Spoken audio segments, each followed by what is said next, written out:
माध्यमिक शिक्षा विभाग उत्तर प्रदेश की ऑनलाइन क्लासेस में आपका स्वागत है। मैं डॉक्टर संजय कुमार, प्रधानाचार्य लाल बहादुर शास्त्री इंटर कॉलेज इगलास, आज आपको कक्षा 12 के विषय भूगोल की पुस्तक मानव भूगोल के सिद्धांत की इकाई 4 के अध्याय 10 मानव बस्तियां के बारे में हम चर्चा करेंगे। प्यारे विद्यार्थियों, हमने गत अध्यायों में पढ़ा है कि मानव भूगोल क्या है। भूगोल की बारे में हम जब अध्ययन कर रहे होते हैं तो उसमें मानव भूगोल के महत्व और उसके अंतर संबंधों को हमने इस अध्याय में भली प्रकार से पढ़ा था। मानव जो पृथ्वी पर निवास करता है उसकी जो संख्या है उसे के बारे में हमने जब जनसंख्या का अध्ययन नामक पाठ का अध्ययन किया तो उसमें हमने भली प्रकार से उसका अध्ययन किया हुआ है। साथ ही साथ हमने जनसंख्या वाले अध्याय में यह भी देखा कि विश्व में जो जनसंख्या है वो एक रूप नहीं होती है, कहीं सघन होती है और कहीं बहुत ही विरल होती है। उसका सघन और विरल होना वहां की भौगोलिक परिस्थितियों के ऊपर निर्भर करता है। साथ ही हम ये भी जानते हैं कि मानव अपने जीवन के लिए जो क्रियाएं करता है उनका वर्गीकरण भी हमने पिछले अध्याय में भली प्रकार से पढ़ा था। जो सबसे पहली क्रिया होती है प्राथमिक क्रियाएं, जो सीधे मनुष्य के जीवन और प्रकृति के मध्य कार्य करने से संपादित होती हैं, वे प्राथमिक क्रियाएं होती हैं। द्वितीय क्रियाओं के बारे में भी हमने पूर्व में अध्ययन किया है कि मनुष्य की और प्रकृति के मध्य जो उत्पादित वस्तुएं हैं उनके आधार पर कोई तीसरी वस्तु का निर्माण करना, इंफ्रास्ट्रक्चर का निर्माण करना, उद्योग आदि, ये द्वितीय क्रियाएं आती हैं। और हमने साथ ही अध्ययन किया था मानव क्रियाओं में कि कुछ तृतीय क्रियाएं होती हैं जो कि प्राथमिक और द्वितीयक से आगे की एक अवस्था की क्रियाएं होती हैं। इनका हम अध्ययन भली प्रकार से पूर्व की जो पाठ हैं हमारे उनमें कर चुके हैं। आज हम चर्चा करेंगे, जो हमारा विषय है मानव बस्तियां। मानव बस्तियों के इस एपिसोड में आज हम पढ़ेंगे सबसे पहले मानव बस्तियों की परिभाषा, उसके उपरांत मानव बस्तियों के प्रकार एवं प्रतिरूप, साथ ही साथ हम पढ़ेंगे बस्तियों को प्रभावित करने वाले कारक, और विशेष रूप से हम ग्रामीण बस्तियों के परिवेश में उनके बारे में अध्ययन करेंगे और उन बस्तियों की समस्याओं को भी आज हम इस एपिसोड में समझेंगे। तो आइए शुरू करते हैं और सबसे पहले हम समझते हैं कि बस्तियां के अध्ययन की आवश्यकता क्यों है। आप एक ऊपर चित्र देख रहे हैं, एक तरफ एक अट्टालिका बनी हुई है और एक तरफ कुछ कच्चे मकान बने हुए हैं। प्यारे विद्यार्थियों, हम सब मकानों के समूह में रहते हैं और इन मकानों के समूहों को आप ग्राम कहें, नगर कहें या शहर कहें, कुछ भी कह सकते हैं। ये गांव, नगर और शहर जो हैं, ये मानव बस्ती के उदाहरण हैं। मानव बस्ती का अध्ययन मानव भूगोल का मूल है, क्योंकि किसी भी क्षेत्र में बस्तियों का रूप उस क्षेत्र के वातावरण से मानव के संबंध को दर्शाता है। यानी कि जो व्यक्ति जहां रहता है उस क्षेत्र का जो वातावरण होता है और उसका मानव के साथ जो संबंध है वो एक बस्ती के द्वारा ही प्रदर्शित होता है। एक स्थान जो साधारणतया स्थायी रूप से बसा हुआ हो उसे हम कहते हैं मानव बस्ती। क्लियर? मकानों का स्वरूप तो बदला जा सकता है, उनके कार्य बदल सकते हैं, परंतु बस्तियां समय एवं स्थान के साथ निरंतर बसती रहती हैं। बस्तियां कुछ अस्थायी होती हैं, टेम्परेरी, और कुछ जो है वो स्थायी होती है। इस प्रकार से हम ये समझ सकते हैं कि जब हमको मानव भूगोल पढ़ना है तो मानव भूगोल के अंदर उनका हमको व्यापक अध्ययन भी करना चाहिए। इसीलिए मानव बस्तियों का अध्ययन बहुत आवश्यक है। अब बस्ती की परिभाषा की ओर हम चलते हैं। आप एक शहर का ये चित्र देख रहे हैं, इसमें कुछ मकान बने हैं। देखिए, ये मकान बने हुए हैं, ये सड़क बनी हुई हैं, ये नदी बह रही है, ये कुछ गलियां जा रही हैं। देखा आपने? तो इसकी परिभाषा बहुत सरल है, और बहुत सरलों में कैसे कहेंगे? बस्ती मनुष्य के आवासों के उस संगठित निवास स्थान को कहते हैं जिसमें उनके रहने अथवा प्रयोग करने वाले भवनों, उनके आने जाने के लिए बनाए गए रास्तों और उनकी गलियों को सम्मिलित किया जा सकता है। यानी बस्ती के 3 अवयव यहां पर क्लियर हो गए।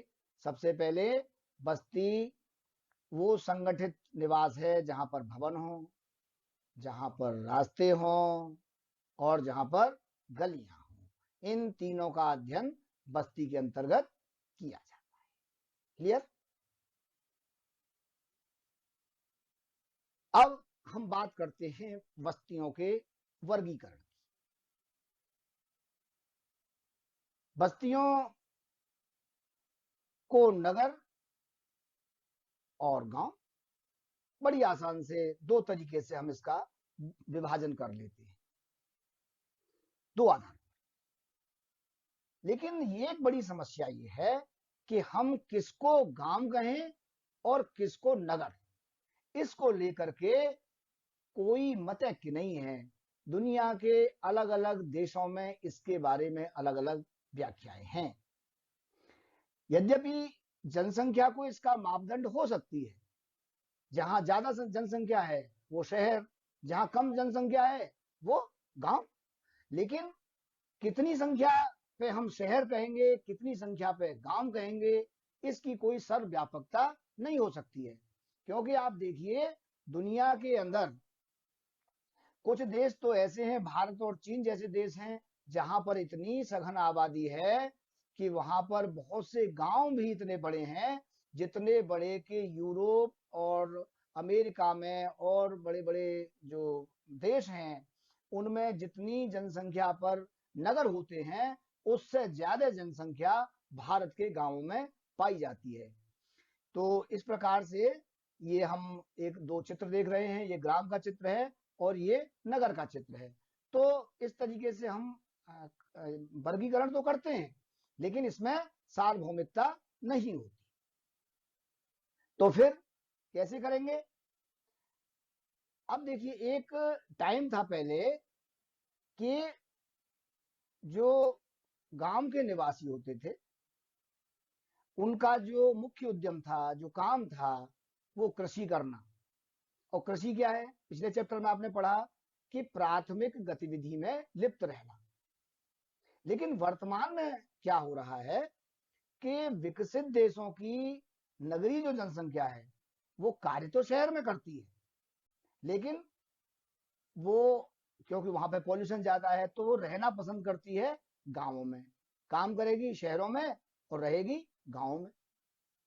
तो गांवों और शहरों में आधारभूत अंतर क्या होता है कि नगरों और शहरों के निवासियों का मुख्य व्यवसाय हो जाता है द्वितीयक एवं तृतीयक, जबकि जो ग्राम के निवासी होते हैं उनका मुख्य जो व्यवसाय होता है वो प्राथमिक होता है। और प्राथमिक गतिविधि कौन कौन सी होती हैं? जैसे कृषि करना है, आपका मछली पकड़ना है, लकड़ी काटना है, खनन कार्य करना है, पशुपालन करना है। इस प्रकार के प्राथमिक कार्यों में ग्राम के जो बस्तियां होती हैं वहां के जो लोग होते हैं वे इन्वॉल्व रहते हैं। अब एक नया कॉन्सेप्ट और आया है, उपनगरीकरण। इसे भी यहाँ हम आगे बढ़ने से पहले थोड़ा समझ लेते हैं। उपनगरीकरण क्या होता है?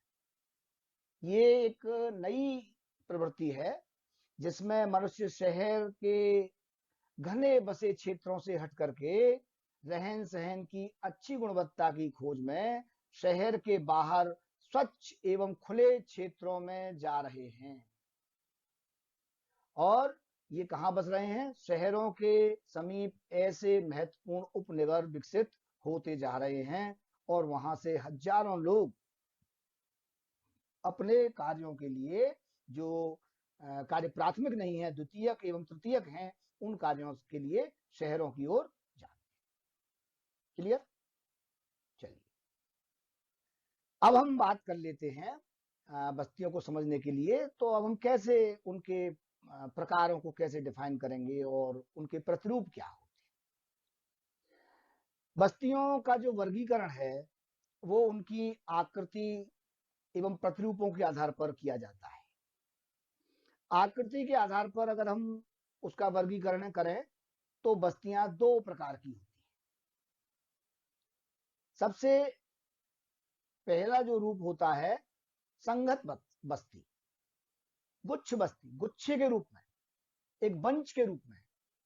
तो इस प्रकार की जो बस्तियां होती हैं, ये आप चित्र देख रहे हैं, सनहत बस्ती जो घनी बसी हुई है ये पूरी, इसमें क्या होता है, इसमें मकान पास पास होते हैं और ये जो बस्ती हैं ये कोई नदी हो रही जा रही हो उसके आसपास बसेंगी, है ना, या घाटी होगी या उपजाऊ भूमि होगी, तो वहां पर लोग घने रूप में आसपास पास पास मकान बना लेते हैं, तो उनको कहते हैं हम सनहद बस्ती या गुच्छित बस्ती। और दूसरी होती है प्रकीर्ण बस्ती। प्रकीर्ण बस्ती कौन कौन सी होती है? आप ऊपर का चित्र देखिए, पहाड़ों पे अक्सर करके आपने देखे होंगे बड़ी दूर दूर मकान बने होते हैं, तो उनको हम कहते हैं प्रकीर्ण बस्तियां। तो प्रकीर्ण बस्तियों में जो मनुष्य होते हैं उनके जो घर होते हैं वो बहुत दूर दूर बने होते हैं और वो पूजा स्थल, बाजार और बस्ती, इसके माध्यम से वो एक जगह पर आपस में लिंक होते हैं, तो उनको हम बोलते हैं प्रकीर्ण बस्तियां। तो आकृति के आधार पर आपने इनका वर्गीकरण यहां पर समझ लिया। अब जो बस्ती बनती है वो किन कारकों से प्रभावित होती है, यहां हमको ये समझना जरूरी है। जैसे हम ग्रामीण बस्तियों की बात कर रहे हैं, तो ग्रामीण बस्तियों का जो संबंध है वो प्रत्यक्ष रूप से भूमि से संबंधित रहता है। और हमने बताया कि वहां के जो प्राथमिक वहां पे व्यवसाय होता है जिसमें पशुपालन है, मछली पकड़ना है, तो वहां पर सबसे पहला इन कामों के लिए क्या चाहिए? सबसे पहले चाहिए जल आपूर्ति। तो बस्तियां जो है वो जल स्रोतों और जल राशियों, नदियों, झीलों, झरनों इत्यादि के समीप स्थित होती हैं, क्योंकि वहां पर आसानी से जल उपलब्ध हो जाता है। कभी कभी पानी की आवश्यकता लोगों को अन्यथा असुविधाजनक स्थानों, यानी जब दलदल से घिरे द्वीप होते हैं या नदी के किनारे के निचले क्षेत्र होते हैं, वहां पर भी बसने के लिए प्रेरित करती हैं, क्योंकि इन जल स्रोतों से वहां के निवासी भोजन हेतु मछली पकड़ते हैं और नाव चलाने योग्य नदियां और झीलों का यातायात के रूप में प्रयोग करते हैं। पहला कारक हो गया। दूसरा कारक है भूमि, यानी मनुष्य जब बस्ती बसाएगा तो उसके लिए जगह का चुनाव करता है, कैसी का? जहां पर भूमि कृषि करने के लिए उपजाऊ हो, उपयुक्त हो। यूरोप में दलदली क्षेत्र में एवं निचले क्षेत्रों में बस्तियां नहीं बसाई जाती, क्यों? क्योंकि वहां पे आबादी कम है। लेकिन भारत में अक्सर करके ऐसा भी हो जाता है कि दलदली और निचले क्षेत्रों में भी बस्तियां बसाई जा सकती हैं। यहां पर उनको चावल करना है, कृषि का उत्पादन बढ़ाना है, तो निचले स्थानों पर भी बस्तियां बस जाती हैं। वैसे ज्यादातर होता क्या है, जो प्रारंभिक आदिवासी होते हैं वो उपजाऊ और समतल क्षेत्रों की भूमि का ही चयन करते हैं। कहीं कहीं आपने ये भी देखा होगा कि जो बस्तियां जब इंसान बसाता है तो वो सोचता है कि थोड़ा ऊंचे पे रहें। आप वो गांव में भी देखिए, थोड़ा ऊंचे पे मकान बनाते हैं। ऊंचे स्थान पर क्यों बनाते हैं? क्योंकि वहां पर अधिवास इसलिए पसंद करते हैं कि मान लीजिए बाढ़ आ गई, तो बाढ़ आने के समय पे अगर वो उसका मकान निचली जमीन पर होगा तो उसका बह जाने का डर है। साथ ही उसमें जो कीड़े मकोड़े होते हैं, सांप है, बिच्छू है, कांतर है, इन सब के आने का भी डर रहता है। इसीलिए मनुष्य जो है वो ऊंचे स्थान पर अपनी बस्तियां बसाता है। तो ये इसके कुछ प्रमुख कारक हमने आपको बताए, जलापूर्ति है, भूमि है और उच्च भूमि के क्षेत्र हैं। और इसके साथ साथ जब ये सब चीजों को देख लेगा तो फिर मनुष्य ये सोचता है कि भाई जहां मकान बनाना है, क्या वहां पर गृह निर्माण के लिए सामग्री उपलब्ध है? मनुष्य प्राचीन समय में लकड़ी अगर जहां होगी, पत्थर होगा, वहीं पर मकान बनाएगा ना। जहां पत्थर होगा, लकड़ी होगी, या जो भी उसे निर्माण के लिए सामग्री की जरूरत है जहां उपलब्ध होगी, उसके आसपास बस्तियां बनती हैं।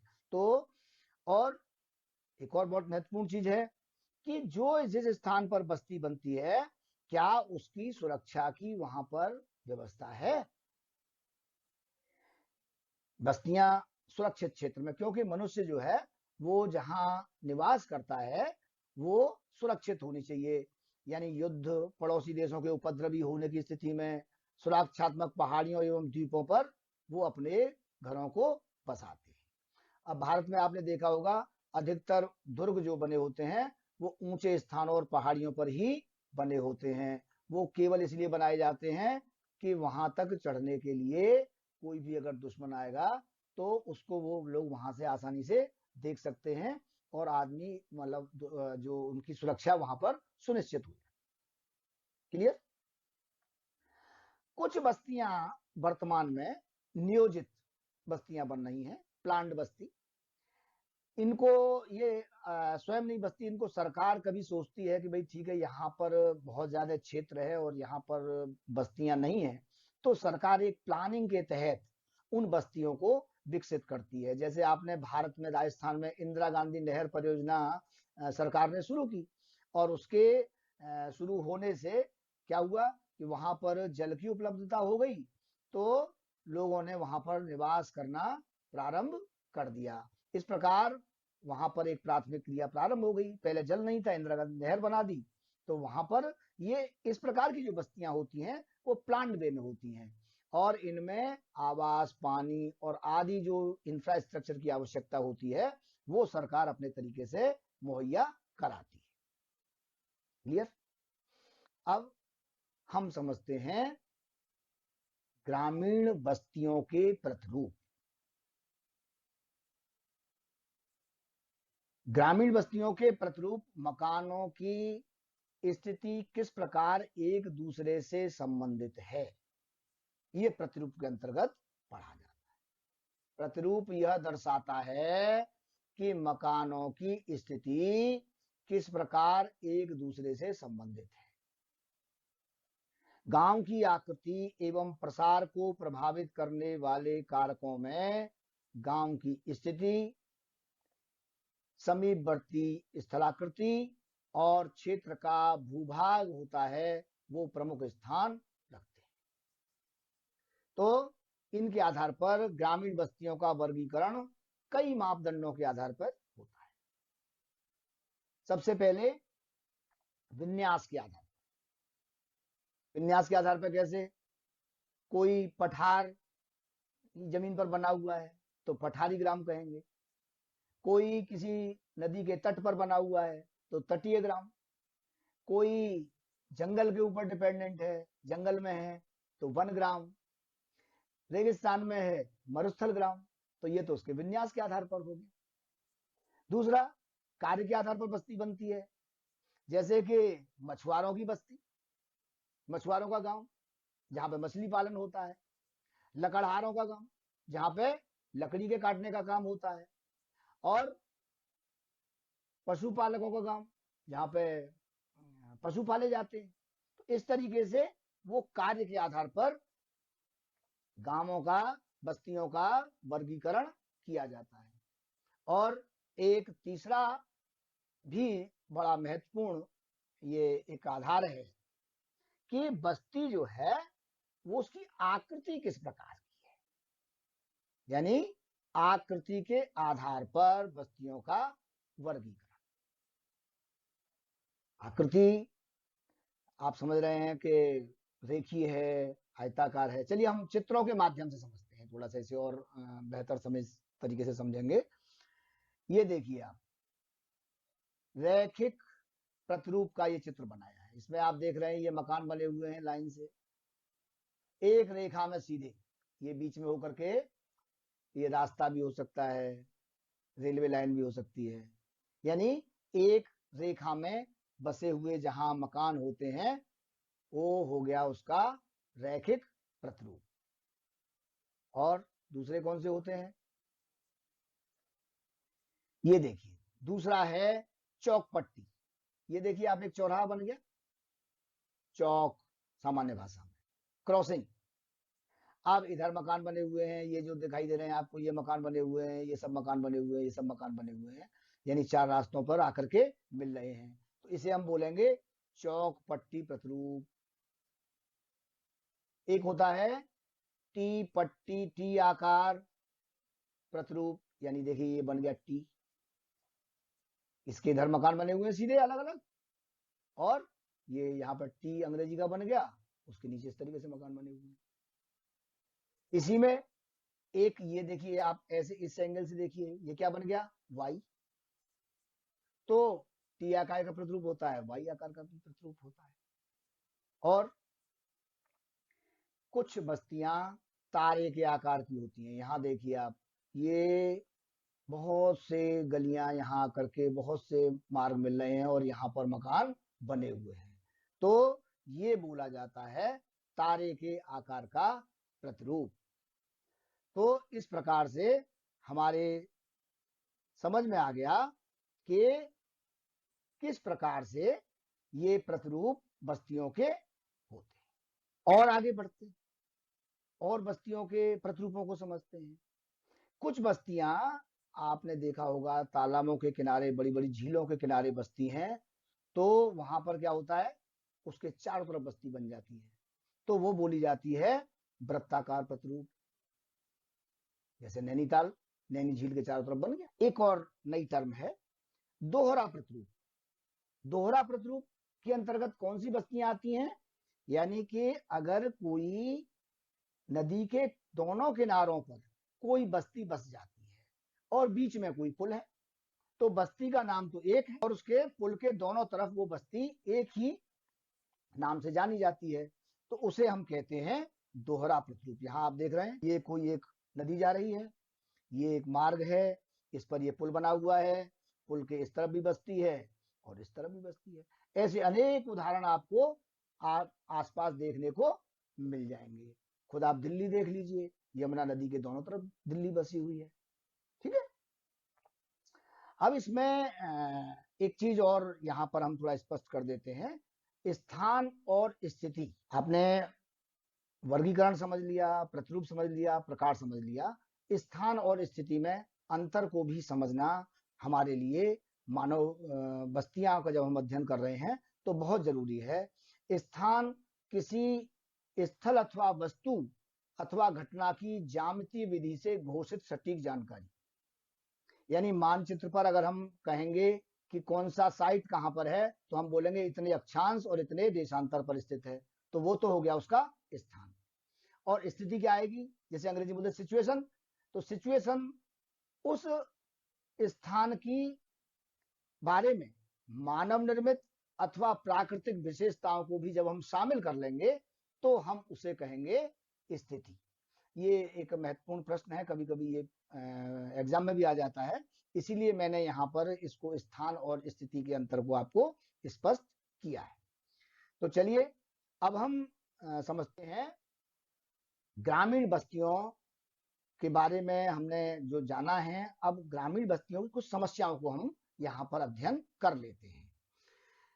विकासशील देशों में ग्रामीण बस्तियों की संख्या अधिक होती है और इनका आधारभूत ढांचा जो होता है वो विकसित नहीं होता है, तो यहाँ पर समस्याएं बहुत ज्यादा हो जाती हैं। सबसे ज्यादा जो आप देखेंगे कि दक्षिण एशिया के देशों में बाढ़ की स्थिति, सूखे की स्थिति से ग्रस्त हो जाते हैं।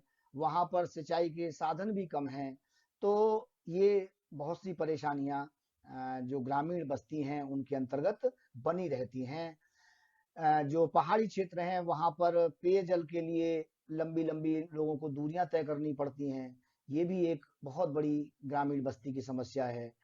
ग्रामीण क्षेत्रों में शौच घर और जो कूड़े को निस्तारण की सुविधाएं तो वो होती ही नहीं है। तो जब इस प्रकार की स्थिति होगी, कूड़ों का निस्तारण नहीं होगा, शौचालय नहीं होंगे, तो वहां पर स्वास्थ्य की समस्याएं भी बहुत ज्यादा विकराल रूप बना लेती हैं। ग्रामीण क्षेत्रों में मकानों की जो रूपरेखा होती है, उनके लिए जो प्रयुक्त होने वाली जो गृह निर्माण सामग्री होती है, वो अलग अलग जगह पे अलग अलग होती है। लोकल चीजों का इस्तेमाल करते हैं तो वो बरसात में खराब हो जाती हैं। ये भी मतलब जो एक ग्रामीण क्षेत्रों की बहुत बड़ी समस्या है। ग्रामीण लोगों की मजबूरी है, अपने जानवरों की सुरक्षा के लिए वे पशुओं को अपने घरों में ही रखते हैं। तो क्योंकि अगर वो बाहर छोड़ेंगे तो जंगली जानवर उनको ये खाने का अंदेशा है। तो ये भी एक बहुत बड़ी समस्या है उनके स्वास्थ्य के लिए भी, मनुष्यों के स्वास्थ्य के लिए भी। ग्रामीण क्षेत्रों में कच्ची सड़कें होती हैं और संचार के साधन नहीं होते हैं। तो इसकी वजह से आप ग्राम बरसात के महीनों में तो जब रास्ते जब बंद हो जाते हैं तो उनका आसपास के क्षेत्रों से संपर्क भी कट जाता है और आपातकालीन सेवाएं प्राप्त करने के लिए बहुत सी कठिनाइयां उपलब्ध हो जाती हैं। तो इस प्रकार हम ये देखें कि ग्रामीण बस्तियों की बहुत सी समस्याएं अभी हमारे देश में नहीं, पूरी दुनिया के जो विकासशील देश हैं उनके अंतर्गत उपलब्ध उपलब्ध है। तो मैं समझता हूं कि आपको ये पूरी तरीके से क्लियर हो गया। हमने समझ लिया कि ग्रामीण बस्तियां की परिभाषा क्या है, ग्रामीण बस्तियों के अध्ययन की आवश्यकता क्यों है। हमने ग्रामीण बस्तियों के प्रकार, उनके वर्गीकरण के आधार और उनके प्रतिरूप और ग्रामीण बस्तियों की समस्याओं को अब तक हमने भली प्रकार से समझ लिया होगा। अब हम थोड़ा सा गृह कार्य करें।